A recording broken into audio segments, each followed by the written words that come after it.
What if your greatest threat doesn't come from someone who openly hates you, but from the one smiling right beside you? We were taught to fear enemies and expect attacks from the outside, but Machiavelli understood this far more deeply. The real danger comes from those who pretend to be allies.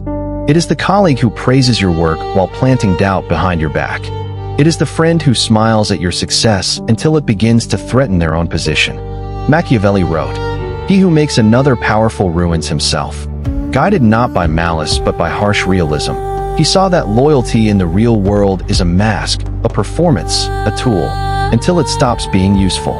Today, we dive into the ruthless genius of Machiavelli and explore how to identify false friends and colleagues, neutralize their influence, and dominate them before their naivety destroys you. This is not a guide for the faint-hearted. It is for those who are ready to survive and rule. Welcome to Machiavellian thinking. We all want to believe in loyalty, in the idea that people will stand by us because of shared experiences, personal bonds, or moral principles.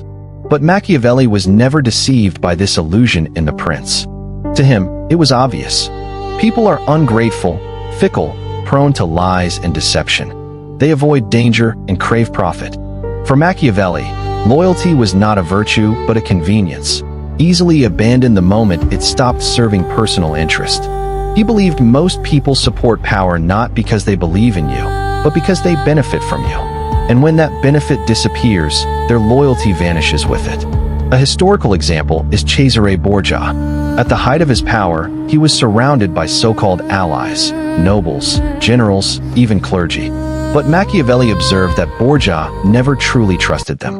He used them strategically, granting power when it was useful and eliminating them when they became a threat. One such man was Ramiro da Orco, a ruthless commander appointed by Borgia to pacify Romagna. When the task was complete and public hatred toward da Orco reached its peak, Borgia ordered his public execution. His head was displayed in the town square. Machiavelli admired this act, not for its cruelty, but for the clarity of its message. Borgia understood that loyalty is temporary, while power must be permanent. A wise ruler relies only on what he controls, not on the promises of others. This lesson translates directly into modern corporate reality. Picture your office, your career.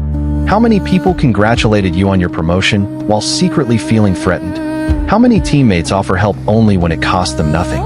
In a highly competitive environment, loyalty often lasts only as long as you remain useful as a stepping stone for someone else's ascent. Once you stop being an advantage, you become a threat, or worse, an obstacle. The key takeaway is this: loyalty must be constantly proven through actions. So what should you do? Stop treating loyalty as something fixed. Start closely monitoring shifts in interests, influence, and status around you. When someone's motivations change, their allegiance will soon follow. Reward reliability, not performative friendliness. Those who take action, deliver results, and absorb blows on your behalf are truly valuable. But always remain vigilant. As Machiavelli reminds us, a promise kept was a necessity of the past, a promise broken is a necessity of the present. Machiavelli, ever the realist, warned rulers. One should fear hidden disloyalty far more than open hostility. A lion cannot defend itself against traps, and a fox cannot defend itself against wolves. One must therefore be a fox to recognize traps, and a lion to frighten wolves. False friends are those traps.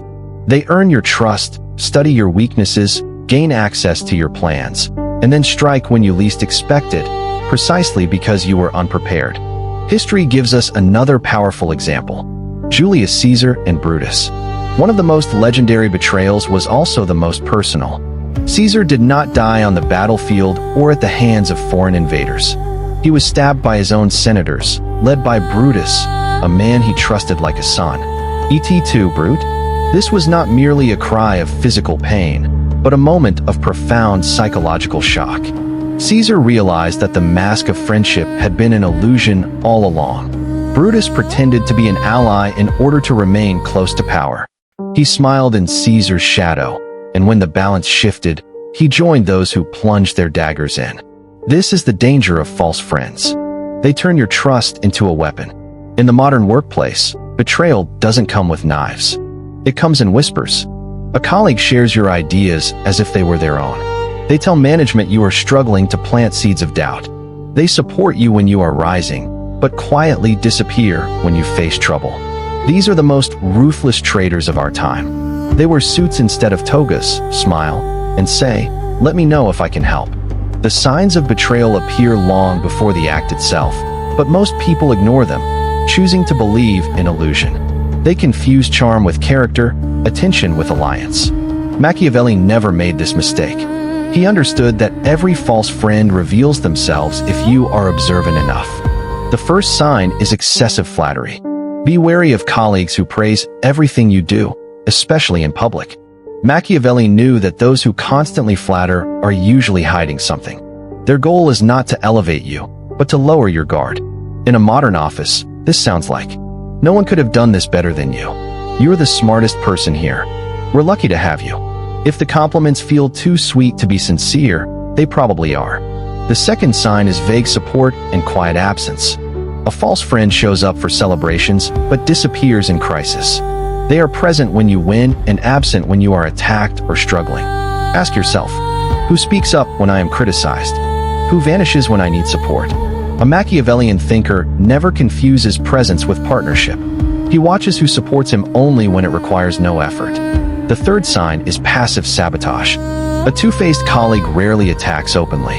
They operate through plausible deniability, the art of betrayal without fingerprints. For example, "I think she's great, but some people say she's not ready for the role." Or, "He's very talented, although lately his performance hasn't been the same. He's under a lot of stress." This is how doubt is planted under the guise of concern. Machiavelli would recognize this immediately. These are people who want to undermine your position while maintaining the image of loyalty. Machiavelli's method involved using psychological triggers to expose hidden adversaries. Observe how a person behaves when you no longer need them. Watch their reaction when you gain influence, attention, or advantage. False friends grow tense when they stop being necessary. It is also crucial to observe behavior under pressure. Stress tears off masks, and ambition reveals true faces. In corporate environments, mid-level managers often play both sides. To senior leadership, they praise you, while among peers they whisper doubts. They may not want you fired, but they want you neutralized, out of fear that you might surpass them. So they operate in the shadows, using words as weapons. Machiavelli would not confront them openly. He would observe, document, and prepare countermeasures long before the opponent realized they were exposed. The first method for evaluating a ruler's intelligence, Machiavelli wrote, is to look at the people around him. The same principle applies to your life. Your strength depends on the quality and loyalty of those near you. Once you identify potential traitors, you do not need to engage in direct conflict. Machiavelli rarely recommended open confrontation unless absolutely necessary. Instead, he advised strategic distance, control through detachment. A ruler must be wise enough to extract value even from unreliable people. You do not need to cut them off completely. Keep them close enough to observe, but far enough to prevent damage. This is the psychological power of distance. When you withdraw from someone who thrives on access to you, they lose stability. False friends rely on proximity to gather information, maintain relevance, or manipulate. By limiting access, you create uncertainty. You reduce their influence and reclaim control over your image and plans. Distance becomes both armor and leverage. In modern business, this means controlling information and maintaining emotional boundaries. If you suspect a colleague is undermining your reputation, accusing them directly creates unnecessary conflict and signals insecurity. Instead, stop sharing sensitive information with them. They cannot weaponize what they do not know. Redirect conversations, remain polite, but vague. Gradually remove them from key decisions. They lose influence without fully realizing it, until it's too late. You don't strip their status, you quietly neutralize their capacity for harm. Machiavelli argued, "No one, not even the closest associate, should have full access to your thoughts, intentions, or plans." He understood a simple truth. The more people know about your designs, the easier it is to manipulate you. Distance is not just about removing threats. It is about preserving secrecy, leverage, and control. The key takeaway: strategic distance allows you to observe without exposure, maintain respect while minimizing risk, Keep centralized power where it belongs, in your hands. In Machiavelli's paradigm, friendships may shift, but dominance must remain unshaken. Machiavelli did not believe in waiting to be stabbed. He believed in preemptive action, not driven by paranoia, but by calculated necessity. Injuries should be inflicted all at once, so they are quickly forgotten. This is not about violence, but about eliminating threats before they grow. A revealed false friend represents more than a personal risk. They can poison your reputation, strip you of opportunities, and shape how others perceive you before you have time to react. What does striking first mean in Machiavellian terms? Once you detect a pattern of deception, act quickly, quietly, and precisely. This may mean restricting access to critical information, removing them from strategic meetings, replacing them in joint projects, or redefining your public association with them. If necessary, you can indirectly expose them by presenting subtle truths that reveal their double game without spectacle. The goal is not destruction, but containment and dominance. Recall another lesson from Cesare Borgia. After conquering Romagna, he appointed commanders to secure the region. But once their usefulness declined and he sensed rising ambition, he eliminated them before they could organize against him. His most symbolic move was the execution of Ramiro da Orco. Why? Machiavelli explained, cruelties should be committed all at once. Borgia understood that delay gives enemies time to gather momentum, while speed robs them of it. In corporate terms, this means a silent pivot, acting before the threat becomes obvious. Imagine discovering that a workplace ally is leaking your plans. They aren't openly sabotaging you, but the signs are clear. A Machiavellian approach avoids confrontation.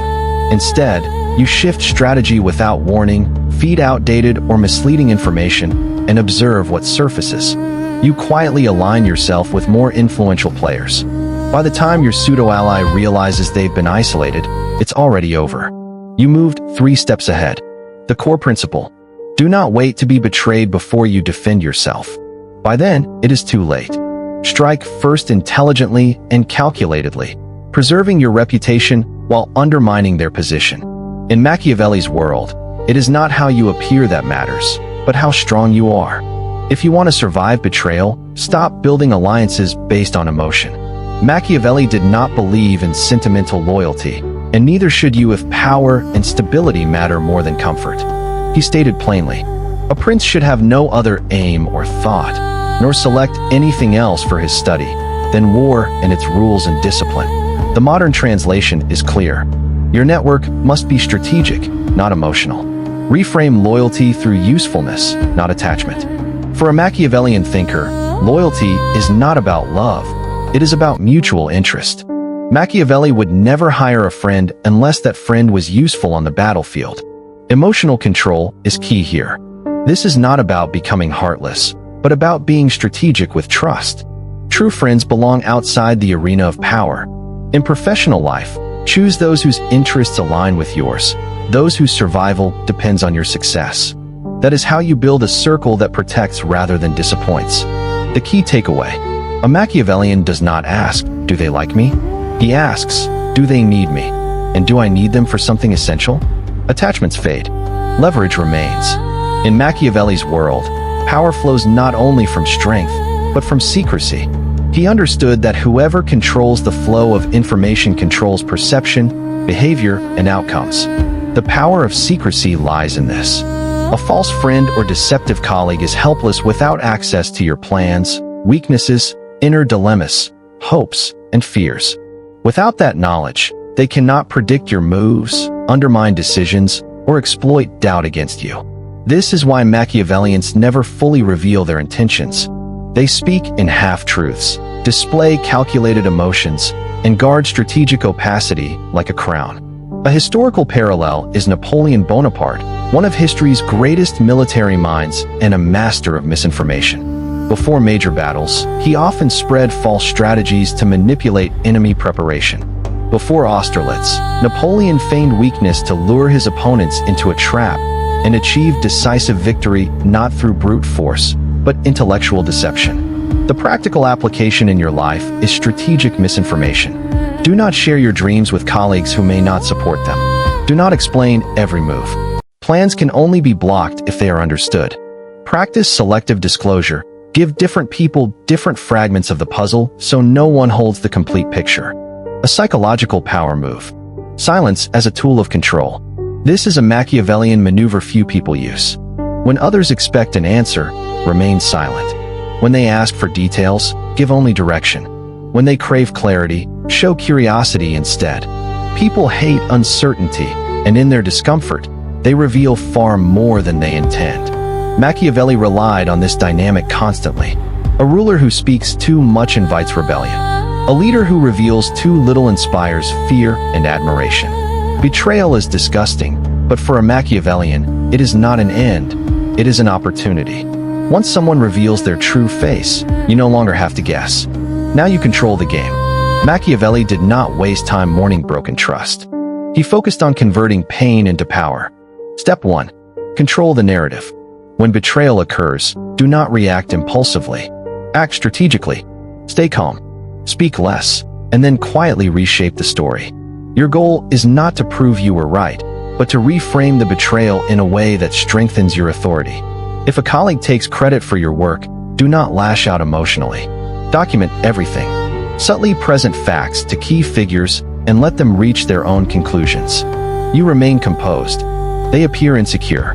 You appear calculated. A modern example is Steve Jobs.